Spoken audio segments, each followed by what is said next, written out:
The moment red wine splashed across Eric Shaw's suit, 200 wealthy guests burst into laughter. Nobody noticed the quiet black single father simply wiped his face, turned around and walked away, because they had no idea the man they had just humiliated was about to decide whether their billion-dollar celebration lived or died. If this story pulled you in, go ahead and subscribe so you never miss the next one. I've got another unforgettable story coming your way soon. Before we jump back in, leave a comment and let me know where you're watching from. I always enjoy seeing how far these stories travel and who's listening from around the world. Now, let's get back to the story. The ballroom at the Ashford Regency glowed under 3 crystal chandeliers, and every person under them believed tonight belonged to them. Waiters moved between round tables draped in white linen, refilling glasses nobody had finished. A string quartet worked through something classical near the stage. On a screen above the podium, the Horizon Technologies logo rotated slowly, waiting for the moment it would be replaced by a single word: signed. Michael Kim stood near the front, running through his acceptance speech in his head for the 4th time that hour. He had memorized the line about legacy. He had memorized the line about vision. He kept forgetting the line about gratitude, which struck him, briefly, as strange, before he decided it didn't matter. Nobody remembers the thank yous, they remember the deal. Ellen Gibby moved through the room like she owned the lighting rig personally, adjusting a chair here, waving a photographer 2 feet to the left there. She had planned this gala down to the napkin folds. A billion-dollar acquisition needed a room worthy of it, and she intended for every camera in the building to agree with her. Outside, a black SUV pulled up to the curb and left almost as quickly as it arrived. Eric Shaw stepped out alone. No driver waited for further instructions. No assistant trailed a step behind, carrying his phone and his schedule. No watch on his wrist worth mentioning. He wore a navy suit that fit well and said nothing else about him. And in the inside pocket of that jacket sat an acquisition agreement worth $1 billion, unsigned, waiting on a single signature that belonged to him and no one else. He hadn't decided yet if he was going to give it. Eric built Shaw Capital from almost nothing, in the 2 years after his wife died, when most of what he had left was a toddler who needed breakfast made and a grief he didn't have time to sit with properly. He raised his daughter and grew his firm at the same time, on the same exhausted hours, and somewhere in that stretch he made himself a promise that had outlasted every dollar he'd earned since. He would never become the kind of wealthy man who forgot what it felt like to be looked through. Tonight he wanted to see if Horizon's leadership had ever learned that lesson at all. He could have arrived through the private entrance reserved for principals and their guests, the one with the second red carpet and the coat check nobody had to wait in line for. Instead, he walked through the main doors with everyone else, because the main doors were where you learned the truth about a room. VIP entrances only ever showed you the version of people they'd rehearsed. It didn't take long to get his answer. A security guard at the door glanced at his suit, then past him, and gestured toward a side hallway. Catering's already set up in the back, if that's what you're looking for. Eric said he was fine and kept walking. Near the bar, a woman in a green gown held out an empty glass without looking at him. Sauvignon Blanc, whenever you get a chance. He didn't take the glass. He nodded once, the kind of nod that could mean anything, and let her assume what she wanted to assume. By the dessert table, a man in his 50s, silver-templed, expensive watch, brushed past close enough that Eric had to step back to avoid the collision, and never once looked up from his phone to notice he'd done it. Nobody in that ballroom asked his name. Nobody asked what brought him. In a room built entirely around who a person was and what they were worth, Eric Shaw had become, in the space of 10 minutes, invisible. He didn't mind the invisibility. He minded what it was teaching him. His daughter was home with her aunt tonight, probably negotiating her bedtime down by 20 minutes, probably winning. He'd told her he had a work dinner and would look in on her when he got home, the same half-truth he gave her most nights he had to put on a suit and disappear for a few hours. She was 8. She didn't need to know yet that some of those dinners decided whether 1,000 people kept their jobs next quarter. She only needed to know he always came home, and so far he always had. He found a spot near a marble column with a clean sightline to the stage and to Michael Kim, and he stayed there, a glass of water in his hand that he'd poured himself, watching. He watched Michael laugh too loudly at something a board member said. He watched Ellen redirect a waiter's tray because it didn't match the color scheme of the tablecloths. He watched, closest of all, the small moments nobody thought were being watched. The junior associate who got waved off mid-sentence. The coat check attendant who said thank you 3 times before anyone acknowledged her. The way respect in that room seemed to travel only in one direction, always up, never down. Eric had signed contracts with men who wore worse suits than his and treated every person in a room like they mattered. He had also walked away from deals with men who wore better suits and treated the room like furniture. Tonight would tell him which kind of company he was about to marry his money to. Across the ballroom, Michael Kim caught a glimpse of the man standing alone by the column and didn't recognize a single thing about him. Not the posture, not the stillness, not the way Eric held his water glass like a man who had nowhere else more important to be. Michael turned back to his conversation and forgot him within seconds. He had no idea that the man he'd just dismissed without a second look held the only signature standing between Horizon Technologies and the deal that would define the rest of his career. He had no idea that in less than an hour, a decanter of red wine and 1 instant of cruelty would cost him everything he thought this night was about to hand him. For now, the chandeliers kept glowing, the quartet kept playing, oblivious to the fact that the most important negotiation of the evening wasn't happening on the stage at all. And Eric Shaw kept watching from beside his column, quietly deciding whether the people celebrating tonight had earned the right to know his name. Eric stayed by his column longer than he'd planned to, and nobody came to move him along. That, in itself, told him something.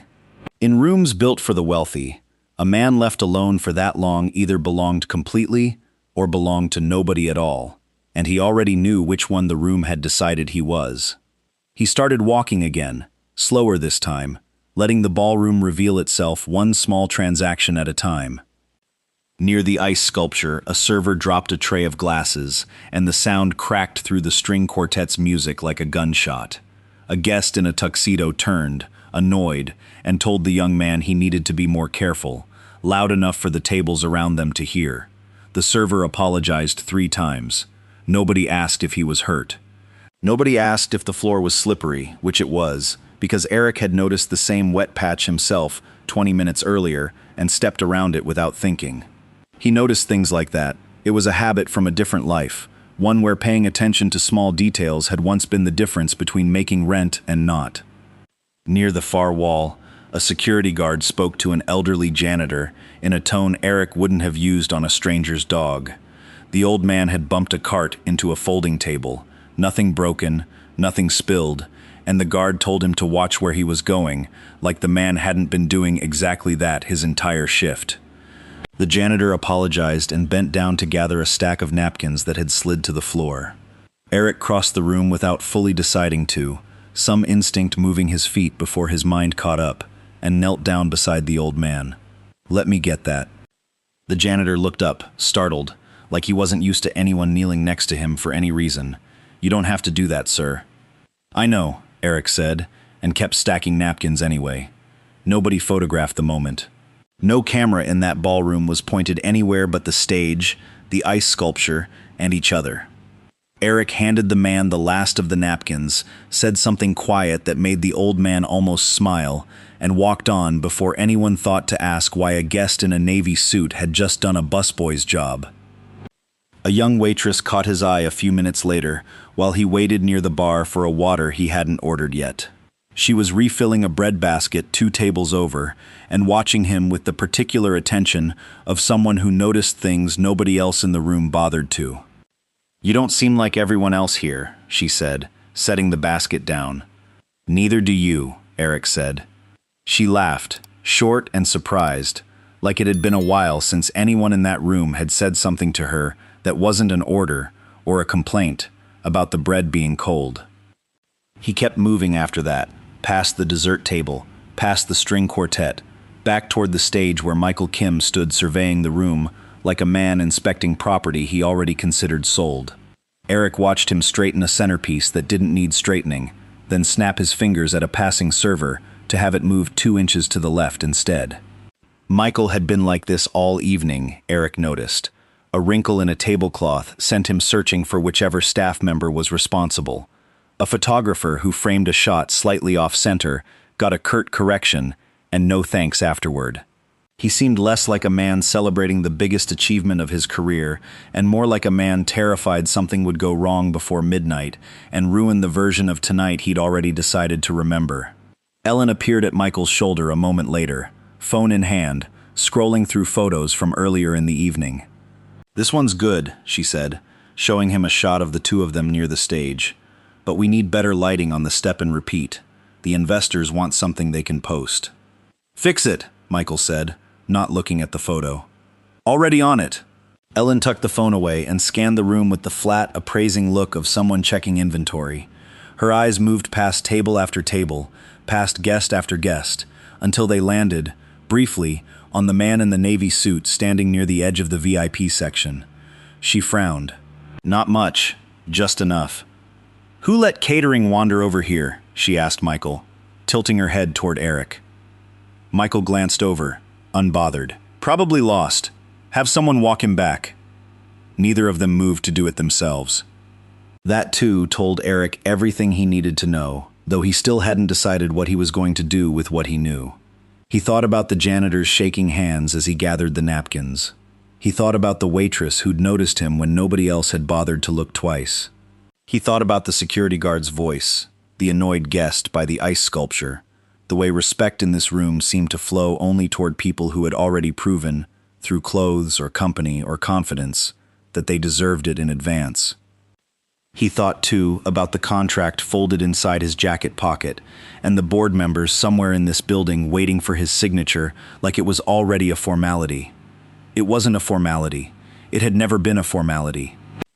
Eric had built his entire company on a single, stubborn belief that the way a person treated someone who could do nothing for them told you more about their character than every quarterly report they'd ever produce. Horizon's numbers were extraordinary. He had known that for months.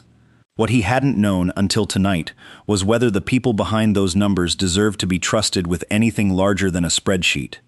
Ellen was still watching him from across the room, her frown deepening the longer he stood near the section reserved for people who mattered. She started walking toward him. Eric didn't move.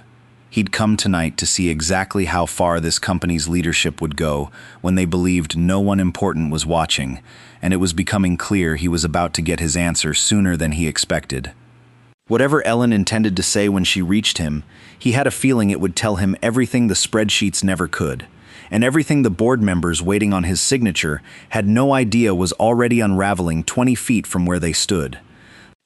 Ellen crossed the room with the kind of purpose reserved for people who had already decided how a conversation was going to end before it started.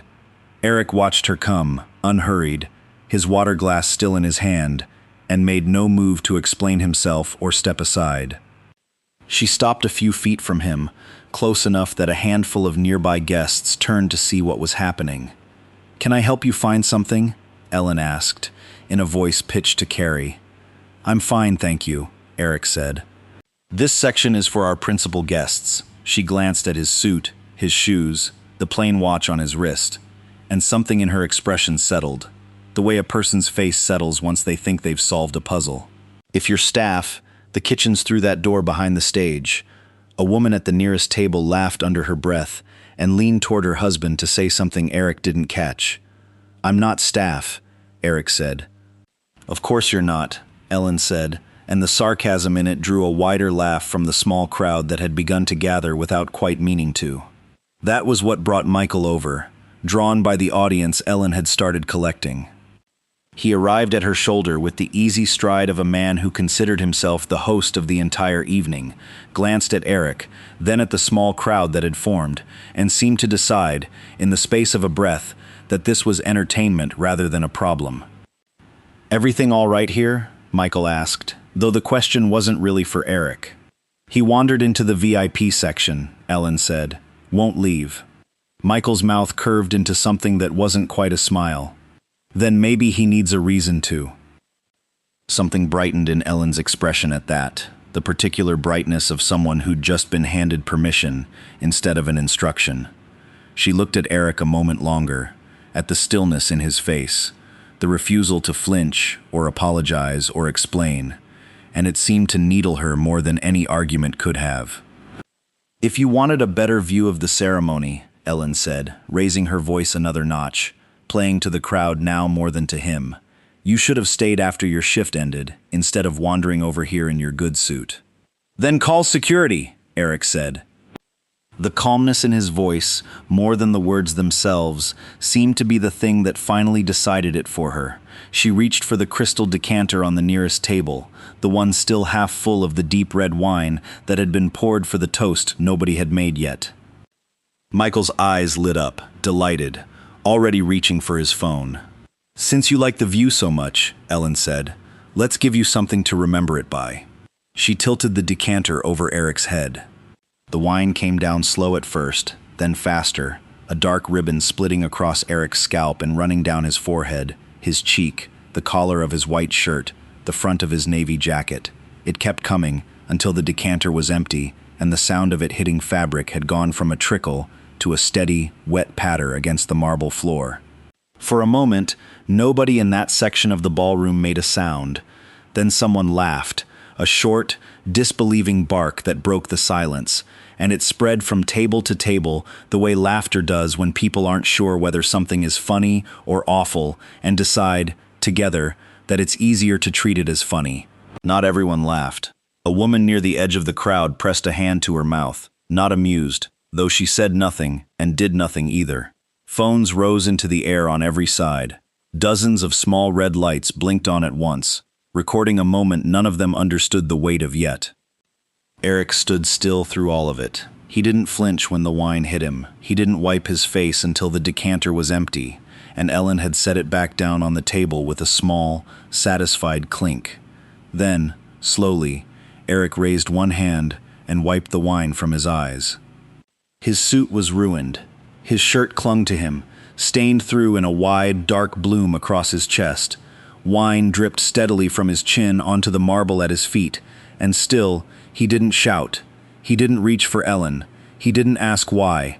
He simply looked at the two of them standing in front of him, decanter still catching light on the table beside them, and let the silence stretch until it became its own kind of statement. "I hope tonight was worth it," Eric said. Then he turned and walked out of the ballroom, past the tables still buzzing with laughter and phones, past the string quartet that hadn't stopped playing through any of it, out through the same main doors he'd walked in through less than an hour earlier. Nobody followed him. Nobody apologized. Ellen straightened her dress and accepted a compliment from a nearby guest about handling the situation. Michael was already scrolling back through the footage on his phone, laughing under his breath, replaying it once more, before slipping the phone back into his jacket and turning his attention to the stage, already forgetting the wine and the man it had ruined. None of them knew yet what they had just done. None of them understood that the quiet man walking through the lobby, wine still dripping from his sleeve onto the marble, carried in his jacket pocket the only signature capable of saving the deal they were all still celebrating. They believed they had just put a waiter in his place, a lesson taught and forgotten before the wine even finished dripping onto the floor. They had no idea they had just lost everything. Before this story goes any further, take 1 second to hit subscribe, because one act of cruelty is about to become the most expensive mistake of someone's career, and you don't want to find out what happens next from someone else's comment section. The night air outside the Ashford Regency was cold enough to make the wine on Eric's skin feel colder still, and he stood for a moment under the hotel's awning, letting it settle. A valet a few feet away glanced at him, at the stained shirt and the dark ribbon still drying along his jaw, and opened his mouth like he meant to ask if Eric needed help. Something in Eric's expression stopped him. The valet looked away instead, and busied himself with a set of car keys that didn't need his attention. Eric didn't ask for a car. He wasn't ready to leave yet, not exactly. He needed a minute first, standing under the cold sky with wine drying on his collar, before he decided what came next. He wasn't angry. That surprised him a little, the way it always did when he found himself calm in moments other people expected him to be furious. Anger had never been useful to him, not in the years after his wife died, not in the early days of building Shaw Capital out of a one-room office with a second-hand desk and a phone that rang far less than he needed it to. Anger burned fast and left nothing behind. What Eric felt standing outside that ballroom was something slower and heavier, closer to grief than rage, the particular sadness of watching a suspicion confirmed. His phone buzzed in his jacket pocket, the one part of him the wine hadn't reached. He looked at the screen. Priya Anand, his general counsel, calling for what he already knew would be the fourth time that evening. She and the rest of the legal team had been waiting on his word since 7 o'clock, ready to finalize the paperwork the moment he gave them the signal. He answered, "Eric." Priya's voice was brisk, efficient, the voice of someone who had spent the last hour assuming the delay meant nothing more than a long dinner running longer than expected. "The board's asking if we're still on track for tonight. They want to know if you're signing before midnight or pushing to tomorrow morning." Eric looked back through the hotel's tall windows. Inside, the chandeliers still burned gold over a room full of people who had no idea their celebration had already ended. He could see Michael near the stage, laughing at something, entirely unaware that the man he'd humiliated 20 minutes earlier was standing less than 100 feet away, holding the only signature that mattered. "Priya," Eric said, "let me ask you something." "Of course." "What happens when a company's leadership mistakes arrogance for strength?" There was a pause on the other end, the kind of pause that meant Priya was trying to work out whether the question was rhetorical or the beginning of something she needed to write down. "I'm not sure I follow," she said finally. "I watched them tonight," Eric said, "before I ever got near the stage. I watched how they treat people they don't think matter. Servers, security, a janitor cleaning up a spill that wasn't his fault." He paused, glancing down at the stains spreading across his own shirt. "Then I found out myself, firsthand." "Eric, what happened?" "It doesn't matter what happened," he said, though it did, more than he wanted to admit standing there in the cold. "What matters is what it told me. We're not buying a piece of technology tonight, Priya. We're choosing who gets to run it. And I'm not willing to hand $1 billion to people who think dignity is optional, for anyone who can't do something for them in return." Another pause, longer this time. "You want to walk away from the deal?" "I want to pause it," Eric said. "Indefinitely, until I understand exactly who I'd be putting my name next to. The board is expecting a signature tonight. Horizon's already prepped their press release. Then they'll have to unprep it." Eric's voice stayed level, no heat in it at all, just the flat certainty of a decision already made. "Pause the signing. Inform the board why. Don't soften it and don't apologize for it. Tell them exactly what I saw tonight and let them decide for themselves whether they still want to be associated with it." "Understood," Priya said, and Eric could hear her already moving, a door opening somewhere on her end, footsteps quickening. "I'll have it in motion within 5 minutes. Thank you." He ended the call and stood there a moment longer, looking up at the hotel's glowing windows, at the party continuing inside without him, the quartet still playing, the laughter still rolling out toward the street every time the doors opened. None of it would last much longer, though nobody inside knew that yet. 5 minutes, Priya had said. He believed her. She had never once given him a reason not to, in all the years they'd worked together, and tonight would be no different. Inside the ballroom, the celebration carried on exactly as it had for the last hour, oblivious to the countdown that had already started outside. Champagne glasses kept clinking. The screen above the podium still rotated slowly through the Horizon Technologies logo, waiting for a signature that was never coming. Michael accepted another round of congratulations from a cluster of board members, basking in praise for a deal that no longer existed, though he had no way of knowing it yet. It took less than 4 minutes for the first sign of trouble to reach the stage. A man in a dark suit, one Michael didn't recognize, walked briskly across the ballroom floor toward the podium, phone in hand, expression tight. He leaned in close to whisper something to the event coordinator standing near the microphone. The coordinator's face changed instantly, the polished, professional calm she'd worn all evening slipping into something closer to alarm. Michael noticed. He always noticed things like that, the small shifts in a room that meant something had gone wrong before anyone said a word about it. He excused himself from the group of board members and started walking toward the stage, a knot of unease tightening in his stomach for the first time all night. Something was wrong. He didn't know what yet, but the champagne in his hand suddenly felt heavier than it had a moment ago, and across the room, near the doors he hadn't thought to watch, a second man in a dark suit had just walked in, carrying a folder that everyone in that room would remember for the rest of their careers. The music stopped first. It happened mid-phrase, the string quartet cutting off in a way that sounded wrong even to people who hadn't been paying attention to the music at all. A few guests laughed, assuming it was part of the program, some cue for the next segment of the evening. The laughter died fast when the screen above the podium went dark, the rotating Horizon Technologies logo replaced by nothing at all. Michael was already halfway to the stage when it happened, and he quickened his pace, jaw tight, scanning the room for whoever was responsible for the technical failure that had just interrupted the biggest night of his career. It wasn't a technical failure. Phones began buzzing across the ballroom in a ragged, overlapping wave, dozens of them at once, board members and investors glancing down at notifications they hadn't expected. A woman near the front table went pale reading hers. A man 2 seats down from her stood up so fast his chair nearly toppled behind him. "What is this?" Michael said, reaching the edge of the stage, to no one in particular. Ellen appeared at his side a moment later, her own phone in hand, scrolling fast, her face tightening with every line she read. "It says the acquisition's been suspended, indefinitely." She looked up at him. "Michael, this can't be right." "Who authorized this?" Michael's voice had lost its polish. "Legal doesn't have the authority to pause a signed deal without board approval." "It's not legal," Ellen said, staring at her screen like it might change if she looked hard enough. "It's coming from the investor's side." Michael grabbed a passing associate by the arm. "Get me someone from Shaw Capital on the phone right now."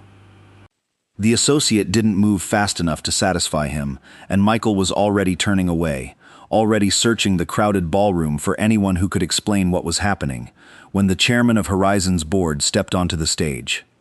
Walter Preston had been with the company for 11 years, longer than Michael had been CEO, and in all that time, Michael had never once seen him look the way he looked now, walking to the microphone with the slow, deliberate steps of a man carrying news he didn't want to deliver. The room quieted, not all at once, but in a spreading hush that moved table by table until even the guests who hadn't heard about the suspension yet understood something had gone deeply wrong. "I need everyone's attention for a moment," Walter said into the microphone, his voice steady but grim. "Tonight's acquisition has been suspended, effective immediately, at the request of Shaw Capital." A murmur rolled through the ballroom. Michael pushed closer to the stage. "Walter, what is going on?" Walter looked down at him from the podium, and something in his expression made Michael's stomach drop before a single word had been said. "Do you know why this happened, Michael?" "No," Michael said. "I have no idea." "The man who controls the only signature capable of approving this deal walked out of this ballroom roughly 20 minutes ago," Walter said. "I'm told he left in considerably worse condition than he arrived in." Michael's mind raced backward, through the last hour, through the crowd, the ice sculpture, the stage, the dessert table, searching for anything that fit. He came up empty. "I don't understand," he said. "What man?" Chapter 5. Line Correction. The original line attributed the pour directly to Michael. "Swap it to the one your team poured a decanter of wine over," Walter said, while you stood there and laughed, in front of 200 witnesses, and from what I'm told, at least a dozen phone cameras. The words landed like a physical blow. Somewhere in the crowd behind him, Michael heard a sharp intake of breath, someone connecting the pieces faster than he was. "That man," Walter continued, "was not hotel staff. He was not an uninvited guest, wandering in off the street, looking for a free meal. His name is Eric Shaw. He is the founder and controlling partner of Shaw Capital, and until roughly 20 minutes ago, he was the only person on Earth authorized to sign the agreement this entire evening was built around."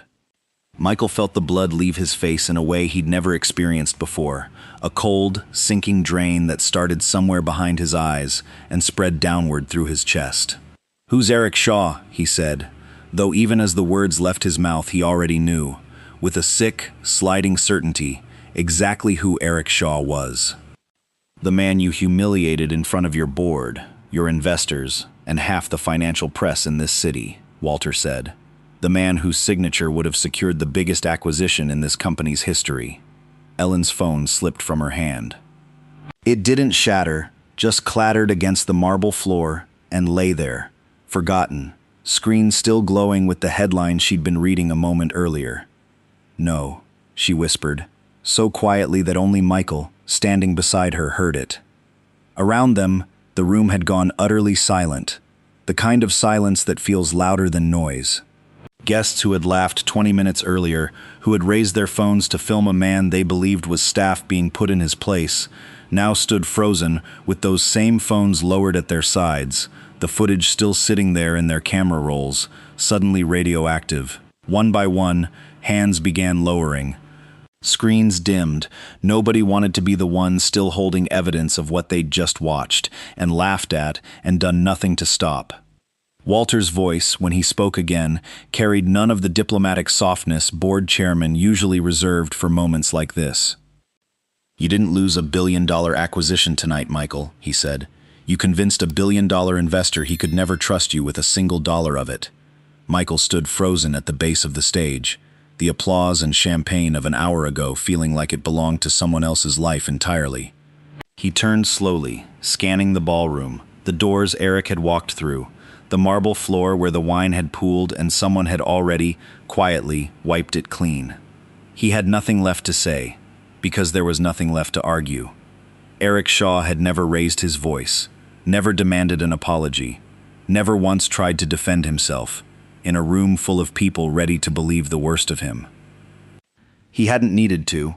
The wine, the silence, the walk to the door, that had already been argument enough, and Michael was only now beginning to understand what it had cost him.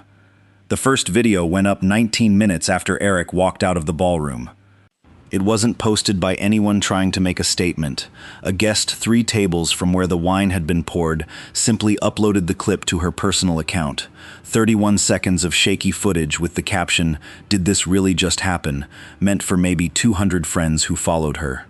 By the time Walter Preston finished speaking on that stage, the clip had already found its way past those 200 friends and into a much larger current, the kind that doesn't stop for anyone's intentions once it starts moving.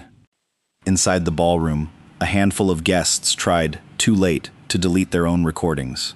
One man deleted his within seconds of hearing Eric Shaw's name, hands shaking slightly as he scrolled through his camera roll, aware even as he did it that deleting his own copy meant nothing now. Dozens of others had already captured the same moment from different angles, and at least 6 of those clips were already circulating by the time the ballroom lights came back up to their full brightness. By midnight, 3 financial news outlets had picked up the story. By 1 in the morning, it wasn't a financial story anymore. Reporters who had never cared about acquisition details or quarterly earnings suddenly cared very much about 31 seconds of video showing a well-dressed man laughing as he poured wine over a stranger's head.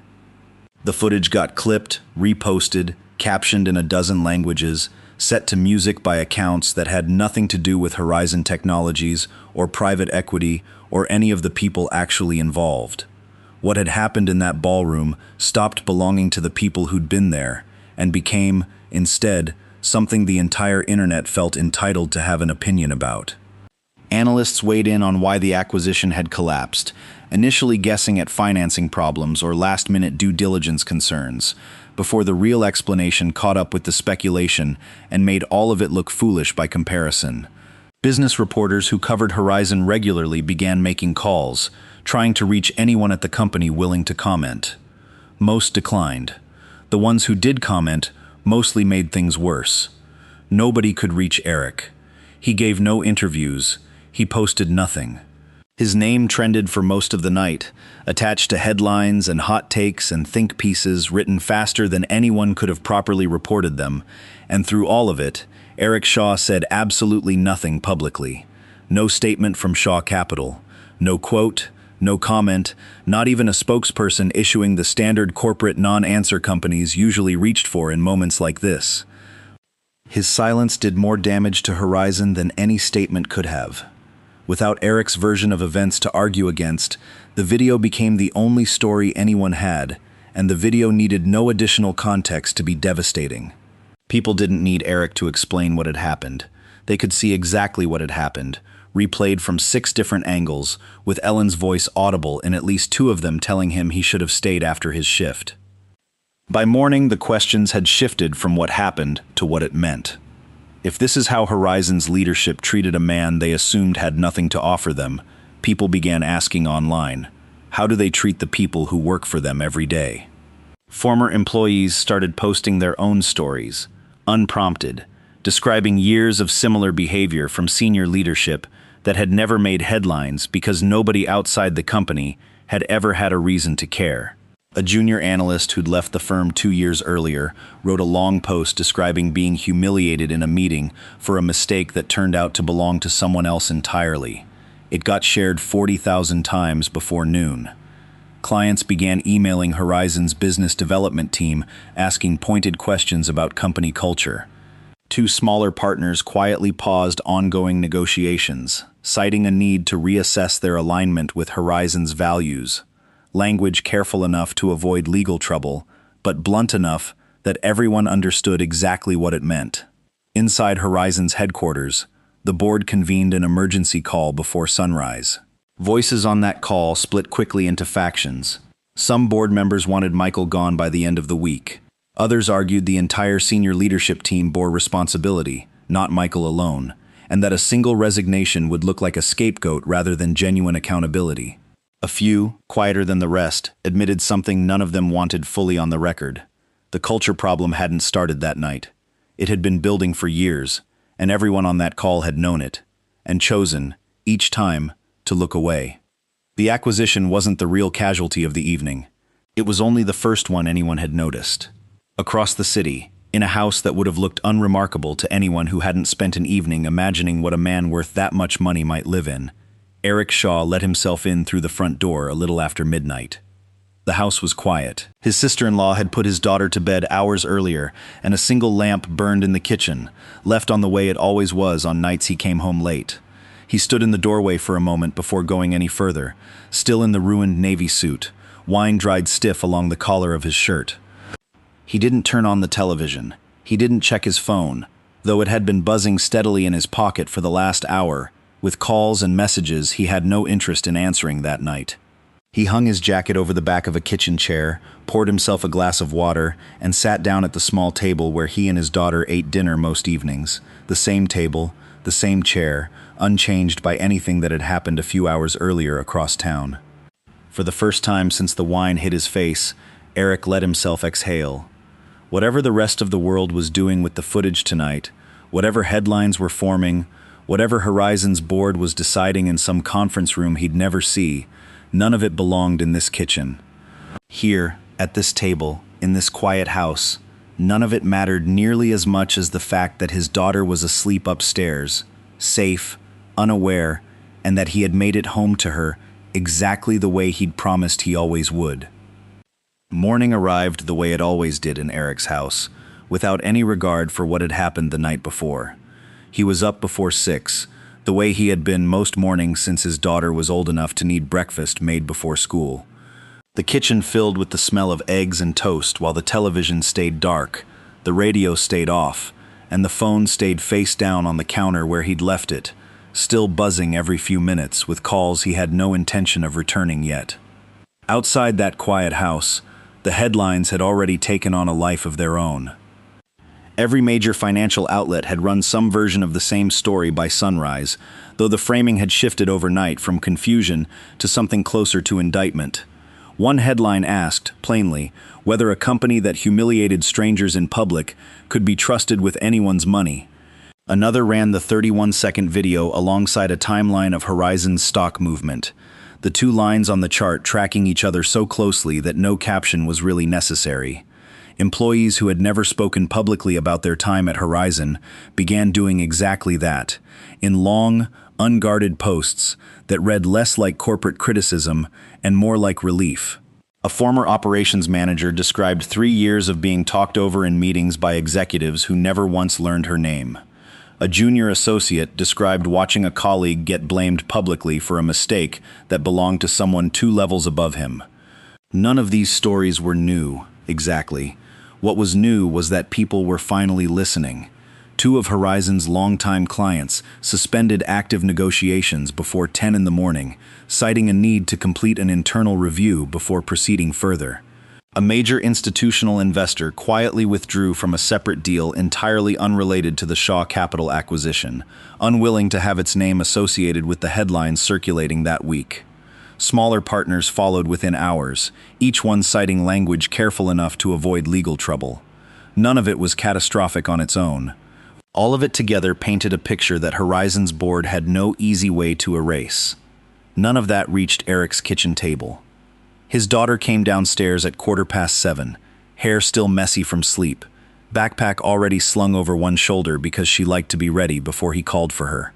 She climbed into her chair and reached for the plate of eggs he set in front of her without a word of thanks, the way children do when they've never once had to worry whether breakfast would be there. "You're up early?" she said, around a mouthful of toast. "Always am," Eric said. She glanced toward the laundry room, where his stained navy jacket hung on a hook near the door, waiting for a dry cleaner who was going to have an unusually difficult morning. A faint reddish mark still showed along the collar, not quite hidden by the way the fabric folded. "What happened to your suit?" she asked. "Long night," Eric said. "Bad meeting?" He considered the question longer than she probably expected him to, turning it over the way he turned over most things before he answered his daughter honestly.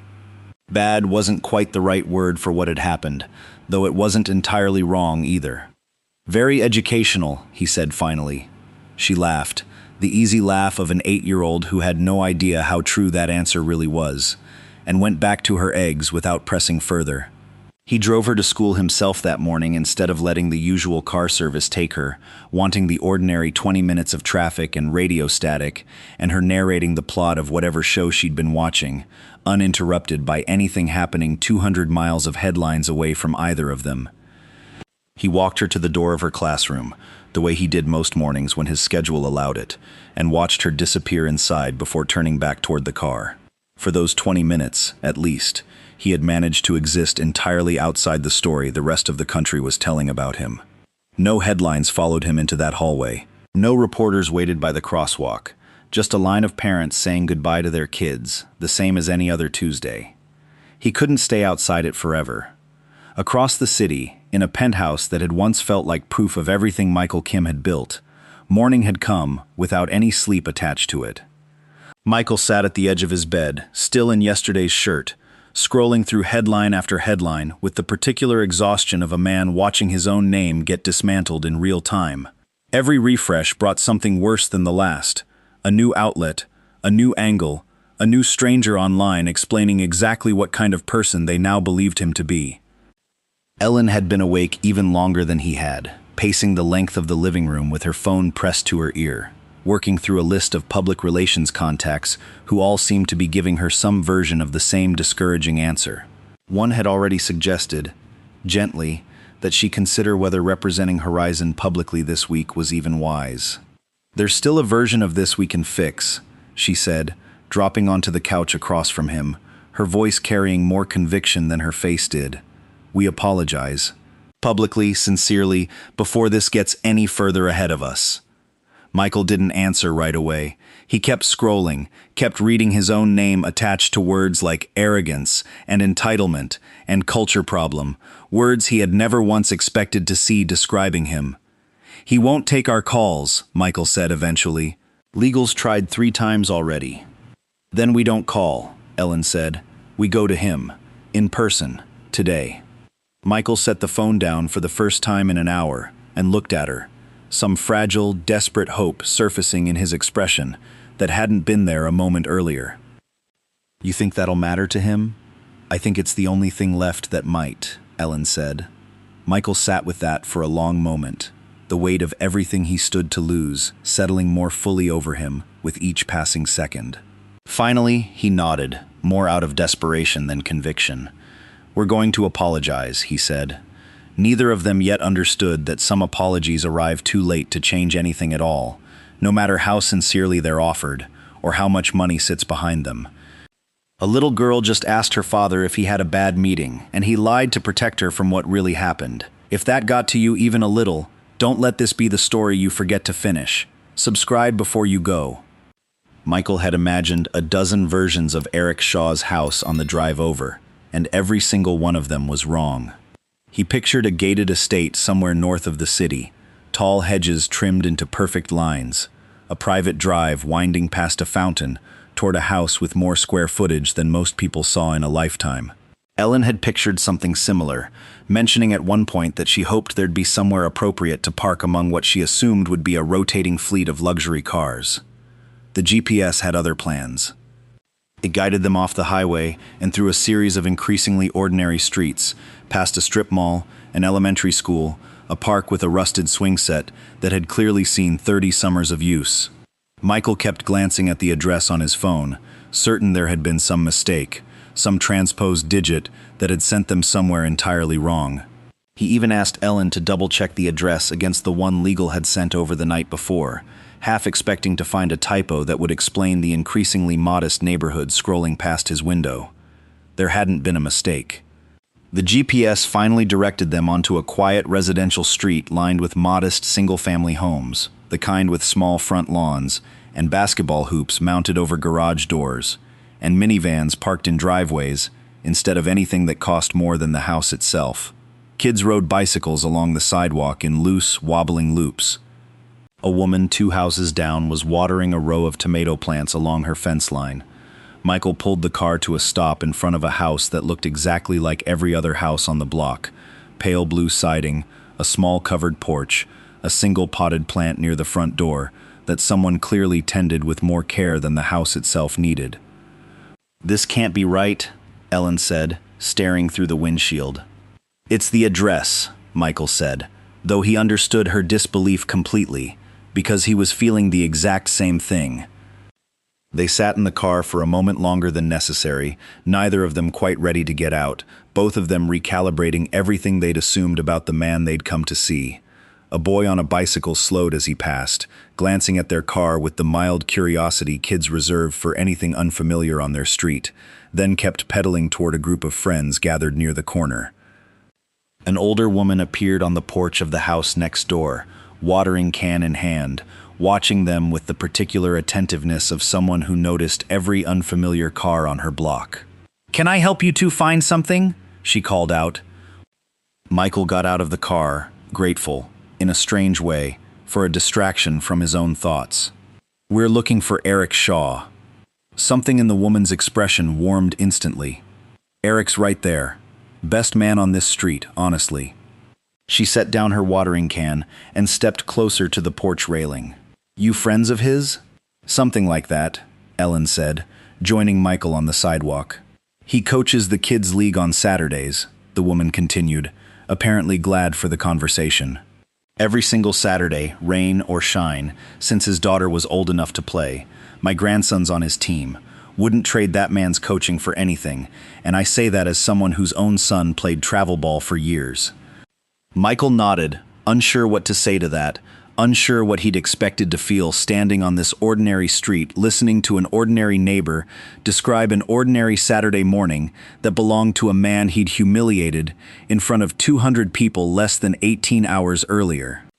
"When my husband lost his job a couple years back," the woman added, quieter now, "Eric made sure our family had groceries every week until things turned around. Never made a thing of it. I only found out it was him because my husband ran into him at the store one day and thanked him for it." Ellen said nothing. She stood very still on the sidewalk, her earlier composure, the same composure that had let her mock a stranger in front of a ballroom full of witnesses less than a day ago, nowhere to be found. "Anyway," the woman said, picking her watering can back up. "He's home. Saw his car pull in an hour ago." She disappeared back into her own house, leaving Michael and Ellen standing on the sidewalk in front of a house that had upended every assumption they'd carried with them on the drive over. Michael looked at the basketball hoop over the garage.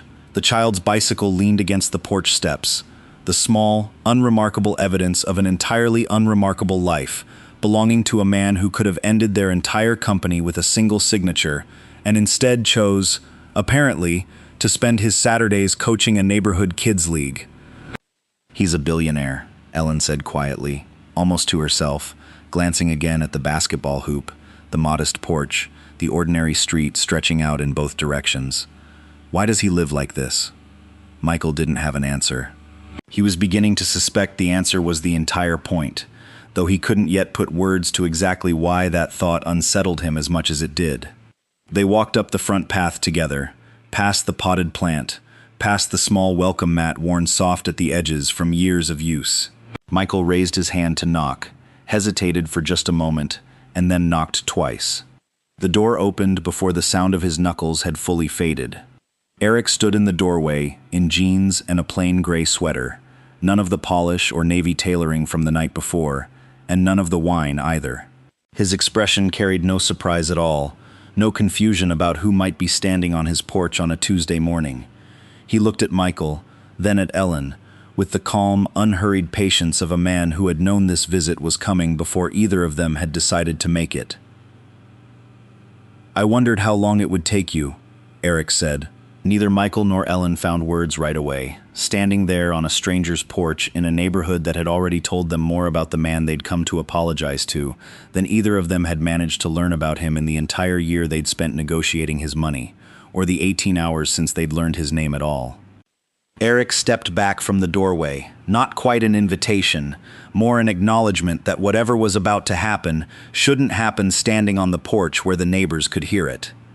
Michael and Ellen followed him inside, into a living room that was as unremarkable as the street outside, a worn couch, a bookshelf crowded with paperbacks and a child's school photos, a coffee table with a half-finished puzzle spread across one corner.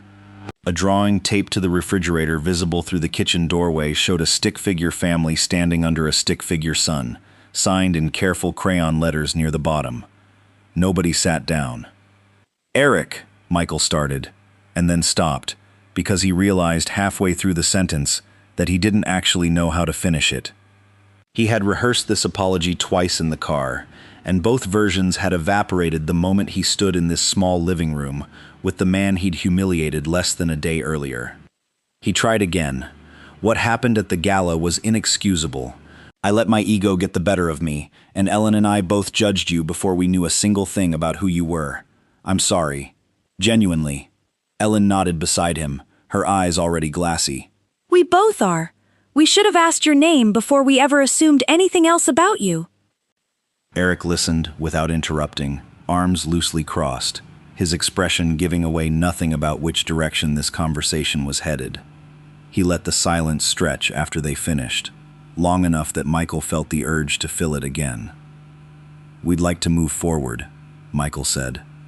"The acquisition, whatever terms you need, we're prepared to improve them significantly. Better protections for you, expanded board representation, anything reasonable that helps rebuild the trust we damaged last night. We know it doesn't undo what happened," Ellen added quickly, "but we want the chance to show you it was a mistake, not who we actually are."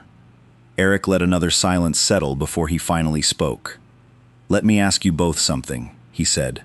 Michael nodded, grateful for any sign that the conversation was moving somewhere.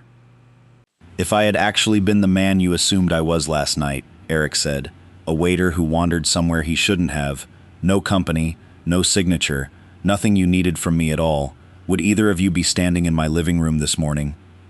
Neither of them answered right away. "Take your time," Eric said. "I'm not in a hurry." Michael opened his mouth once, closed it again. Ellen looked down at the puzzle on the coffee table like it might offer her something to say that she couldn't find on her own. "No," Michael finally admitted, quietly. "We wouldn't be. I didn't think so." Eric's voice carried no triumph in it, no satisfaction at having proven a point. If anything, he sounded tired, the particular tiredness of a man confirming something he'd already known was true before he asked the question. "So let's be honest about what's actually happening in this room right now, because I think it matters more than the apology itself. You're not apologizing because you discovered anything about my character," he continued. "You knew nothing about my character last night, and it didn't stop either of you from humiliating me in front of 200 people. What changed isn't what you know about who I am. What changed is what you found out I'm worth." The words landed heavier than anything either of them had braced for.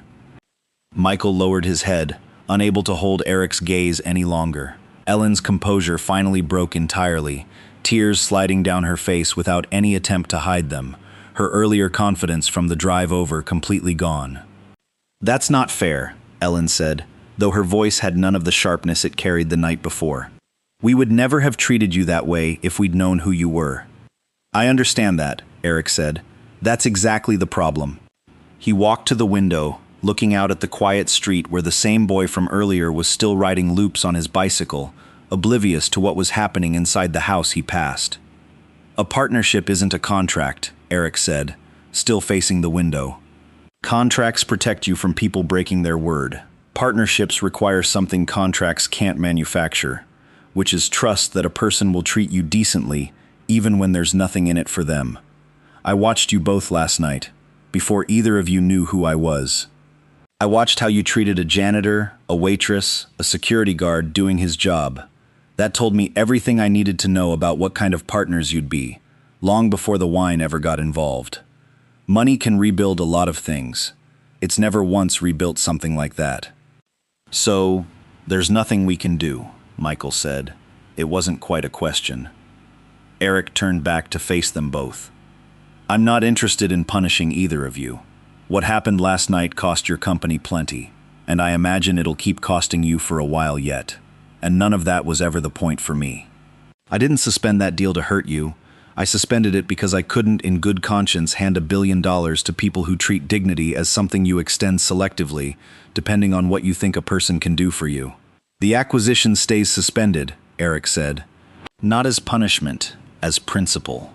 Michael nodded slowly, some of the desperate hope from the drive over finally fully extinguished.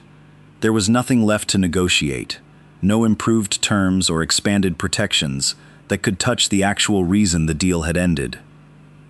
"I hope you rebuild something better than what I saw last night," Eric said, and for the first time since they'd arrived, something almost gentle entered his voice. "Not for my sake, for every person who works for you and doesn't have $1 billion signature to protect them the way I did." He walked them to the door without another word, and neither Michael nor Ellen found anything left to say on their way out. The porch and the quiet street and the ordinary house behind them saying more than either of them ever could have. Behind them, through the front window, Eric watched their car pull away from the curb until it turned the corner and disappeared, then went back inside to finish the puzzle his daughter had left unfinished on the coffee table. Michael and Ellen didn't speak much on the drive back from Eric's neighborhood. The radio stayed off. The city reappeared around them in stages, the quiet residential streets giving way to traffic, then to the tall glass towers of downtown, then finally to the parking garage beneath Horizon's headquarters, where neither of them moved to get out of the car right away. "He's not going to change his mind," Ellen finally said. "No," Michael agreed. "He isn't." Neither of them argued the point further. There was nothing left to negotiate, no clause or concession that could undo what a decanter of wine had already made permanent. They rode the elevator up together in silence, and by the time the doors opened onto their floor, the board had already assembled in the main conference room, waiting. The meeting that followed lasted most of the afternoon. Michael sat through it, feeling less like the chief executive of a technology company and more like a man watching his own resignation get drafted in real time by people who, only 24 hours earlier, had been toasting his leadership. Board members took turns speaking, careful and clinical, laying out the financial exposure, the client attrition already underway, the mounting legal questions about whether the incident exposed the company to liability beyond mere reputation. Nobody shouted. Nobody needed to. The numbers on the screen, the suspended acquisition, the still climbing view, count on a 31-second video, made the argument for them more persuasively than any single person in that room could have. Michael tried, once, to argue that a single bad moment shouldn't define years of otherwise solid leadership. The silence that answered him told him everything about how far that argument was going to get. By the time Michael walked out of that conference room, he understood there was only one decision left that was still his to make, and he made it before the sun went down. His resignation letter went out that evening, brief and unembellished, the kind of statement written by a man who finally understood that no amount of careful wording could rewrite what everyone had already watched him do. Ellen resigned shortly after he did, following him out the door, before Horizon's new leadership had even finished drafting a replacement plan for either of them. Under new leadership, the company began the slow, unglamorous work of rebuilding whatever trust it had spent years accumulating and one gala destroying. Mandatory training sessions got scheduled. An anonymous reporting line got installed for employees who'd never had one before. None of it undid the wine, or the laughter, or the video that would follow Michael for the rest of his career. But it was, at least, a start. And starts were more than the old leadership had ever bothered offering. Eric never commented publicly on any of it. He didn't watch the coverage. He didn't read the statements Horizon's new spokesperson issued about culture and accountability. He had said everything he needed to say on his own front porch, to the two people who needed to hear it, and he saw no reason to say any of it again for an audience that had already made up its mind either way. That evening, back in his own house, Eric stood at the stove finishing dinner while his daughter sat at the kitchen table doing homework, her pencil scratching steadily against a worksheet of math problems she found more annoying than difficult. The stained navy suit had gone to the dry cleaner that morning, and by the time it came back, most people would never guess what it had survived. "Dad," she said, not looking up from her worksheet, "how do you know if someone's a good person?" Eric set down the spoon he'd been using and considered the question the way he considered most things his daughter asked him, carefully, without rushing toward an easy answer just because an easy answer existed. "You watch how they treat people who can't do anything for them," he said. "Waiters, kids, strangers who'll never show up in their life again. Anyone can be kind to someone who matters to their career. It's a lot harder to fake with someone who doesn't." She thought about that for a moment, pencil tapping lightly against the table. "Is that why your suit got ruined?" He hadn't told her the full story, and he didn't plan to, not yet, not until she was older and could hold something like that without it changing how she moved through the world too early. But she'd clearly pieced together more than he'd given her credit for. "Something like that," he said, and left it there, the way he left most things that hadn't finished settling in him yet. Did the people who ruined it figure out they were wrong? "They figured out I wasn't who they thought I was," Eric said. "That's not quite the same thing as figuring out they were wrong." She nodded slowly, like that distinction made more sense to her than he expected it to, and went back to her math problems without asking anything further. Eric turned back to the stove, and for a while the only sound in the kitchen was the quiet scrape of her pencil and the low simmer of dinner on the burner, ordinary and unremarkable in exactly the way he'd always wanted his life to be. The billion-dollar deal was gone, and it wasn't coming back. Horizon's leadership had learned a lesson that cost them everything they'd spent years building, a lesson that no amount of money or polished apology could reverse once it had already been taught in front of 200 witnesses and a phone camera that never stopped recording. But none of that was the story Eric would ever choose to tell, if anyone ever asked him to tell it at all. He had never once, in the hours since it happened, felt the urge to make sure the world understood what he'd been through. That kind of need had never belonged to him. The story he'd choose was this one: a father at a stove, a daughter at a table, dinner simmering between them, and the quiet, unshakable certainty that respect given freely, to anyone, regardless of what they could offer you in return, was worth more than any signature he'd ever have to sign. It was the only inheritance he'd ever really wanted to leave her, more valuable than anything Shaw Capital had built or would ever build, and it was already, quietly, taking root. Thank you for staying with me until the very end. If this story meant something to you, I'd really love for you to subscribe. Before you go, leave a comment and rate this story from 1 to 10. I read your comments, and I always enjoy seeing your thoughts and perspectives. If you're ready for another unforgettable story, just tap the next video on your screen. I'll see you there.